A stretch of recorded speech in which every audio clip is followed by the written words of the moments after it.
मेरा सर्वेश्वर मेरा श्याम। जय श्री श्याम। आज से कुछ वर्षों पूर्व तक श्री खाटू श्याम जी का नाम केवल राजस्थान में ही जाना जाता था, मगर इधर कुछ वर्षों से खाटू श्याम जी का प्रचार इतना अधिक बढ़ गया है कि केवल भारत में ही नहीं अपितु समूचे विश्व में न केवल इन्हें जाना जाता है कि बल्कि अनेक परिवार खाटू श्याम जी के चमत्कारों को अपनी आंखों से प्रत्यक्ष देख चुके हैं। राजस्थान के सीकर जिले में रिंगस कस्बे से 18 किलोमीटर की दूरी पर श्री खाटू श्याम जी का मंदिर स्थित है, जहां प्रभु के दर्शन मात्र से ही जीवन में खुशियों एवं सुख शांति के भंडार भर जाते हैं। श्री खाटू श्याम जी की लीला की एक बड़ी ही सुंदर कहानी है। खाटू धाम में एक ब्राह्मण रहता था। वह श्याम बाबा से असीम प्यार करता था। वह श्याम जी का इतना दीवाना था कि सुबह शाम जब तक वह मंदिर ना जाए उसका किसी भी काम में मन नहीं लगता था। मंदिर में जब भी भंडारा होता वह प्रमुख रूप से सेवा दान के लिए पहुंचता। एक दिन ब्राह्मण की बेटी की शादी तय हो गई और जिस दिन बेटी की शादी थी उसी दिन ब्राह्मण की श्याम बाबा के मंदिर में भी ड्यूटी लग गई। अब वह सोच में पड़ गया कि करे तो क्या करे, दोनों ही काम जरूरी है। बेटी की शादी भी जरूरी है और अपने श्याम जी की आज्ञा भी ठुकरा नहीं सकता। ब्राह्मण सोचने लगा कि अगर यह बात वह अपनी पत्नी से बताएगा तो उसकी पत्नी नाराज हो जाएगी। वह कहेगी कि कोई क्या अपनी बेटी की शादी भी छोड़ता है। मजबूरी में एक दिन अगर तुम भंडारे में नहीं जाओगे तो भंडारा रुक नहीं जाएगा। और भी सेवादार है, कोई और संभाल लेगा, लेकिन तुम्हारी बेटी की शादी दोबारा तो नहीं होगी। ब्राह्मण बहुत उलझन में था। वह जानता था कि कुछ भी हो उसकी पत्नी उसे भंडारे में नहीं जाने देगी, लेकिन उसका अंतर्मन नहीं मान रहा था। वह अपने भगवान से नजरें नहीं चुरा सकता था, इसलिए वह अपनी बेटी की शादी के दिन ही घर में बिना किसी को कुछ बताए चुपचाप समय से पहले ही मंदिर पहुंच गया। मंदिर में जाकर प्यार से सबको भंडारा खिलाया और शाम होते ही जल्दी से घर वापस पहुंचा, क्योंकि बेटी की शादी में भी पहुंचना था।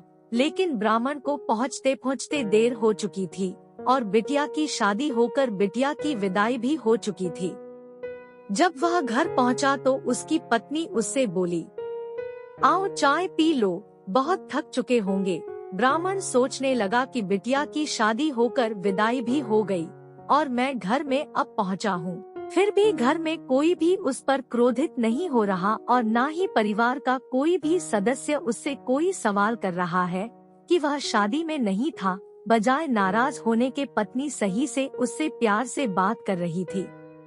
ब्राह्मण ने भी सोचा, छोड़ो, क्या गड़े मुर्दे उखाड़ना है, जो हो गया सो हो गया, सब प्रभु की इच्छा है। पत्नी अगर प्यार से बात कर रही है तो बढ़िया है, इससे अच्छी बात क्या है। कुछ दिनों के बाद बेटी की शादी में जो फोटोग्राफी हुई थी, फोटोग्राफर शादी का एल्बम घर पर दे गया।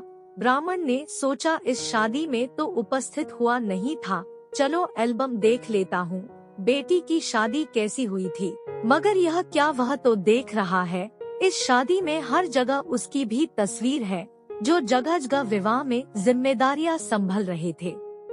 ब्राह्मण फूट फूट कर रोने लगा और कहने लगा, मेरे श्याम प्रभु तेरी कैसी लीला है। वो रोता हुआ श्याम जी के मंदिर पहुंचा और चरणों में गिरकर बोला, प्रभु मैं जीवन भर तुम्हारी नियमित रूप से सेवा करूंगा। है कृपा जिनकी मेरे ऊपर, मेरा जीवन भी उन्हीं का वरदान है। शान से जीना सिखाया जिसने, वह खाटू वाला बाबा श्याम है। स्वर्ग के लिए गया जी ही क्यों जाना। Family story in Hindi. प्रत्येक वर्ष होली के दौरान खाटू श्याम जी का मेला लगता है। इस मेले में देश विदेश से भक्तजन बाबा खाटू श्याम जी के दर्शन के लिए आते हैं। इस मंदिर में भक्तों की गहरी आस्था है। बाबा श्याम, हारे का सहारा, लखदातार, खाटू श्याम जी, खाटू का नरेश और शीश का दानी, इन सभी नामों से खाटू श्याम को उनके भक्त पुकारते हैं। खाटू श्याम जी मेले का आकर्षण यहाँ होने वाली मानव सेवा भी है। बड़े से बड़े घराने के लोग आम आदमी की तरह यहाँ आकर श्रद्धालुओं की सेवा करते हैं। कहा जाता है ऐसा करने से पुण्य की प्राप्ति होती है। अगर आपको स्टोरी पसंद आई हो तो अपने फ्रेंड्स को भी शेयर कीजिए और कमेंट में बताइए कि आपको कैसी लगी यह स्टोरी। Tags religion story.